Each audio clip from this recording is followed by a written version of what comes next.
Se blogman wa ha won kam yentie.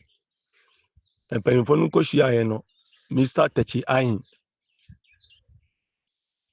Oye timbe CEO. Oye panyini e wo GF ho ana ase oye de. Mr. Techi Ahin de tin nka no nye ne. Currently timbe ne kuta no.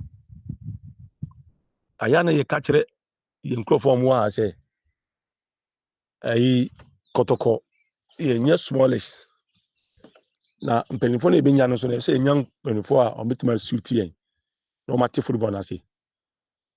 Ye si Mr. Techi Ahin Muntini you, Mr. Techi Ahin. Aka to aka kire GF na aka kire kotokofo say. Yeni stadium park. Yeni park wo ho. Nti yenye kese yeni omu nyina ye pe obi yenye kese bia. Mo statement ma bi free ba. Ha? Asama mi guso ameka no matiase. Mr. Techi Ahin esi yen kan kire kotokofo ni say yenye kese because yeni sports stadium e ball facility ni bi ho yeni bi. Na emo supporters ni ye wo chen omo.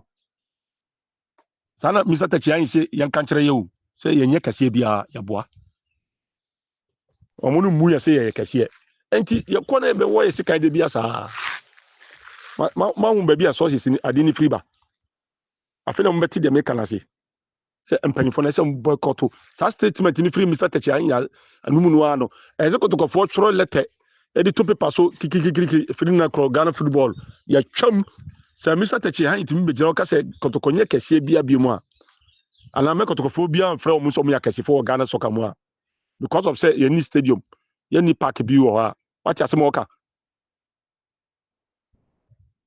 na anya bi akura kotoko e ba sekuta ye no Ghana wa timbe le betima to sa ba se ni bi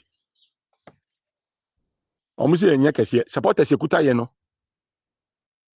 viewers sekuta kotoko no even both Ghana and Africa musi enya kese fo enya kese omu se me yen kase kotoko ye kese biom ba omu be sources ni free ba et is a statement ni free na no ba ye no an pin tintan tom ebuo na kasa no omu di frase ya o di free soro ho na ebuo ni kotokonim omu mu yan this is the time I say omu kire omu class kire say Ghana soccer ni kura na yenya ibo e jabo ebitu akobo Togo Burkina Faso Cote d'Ivoire na Togo den keye ti say de bia me nua ali wo ka no mo hu de me pa kire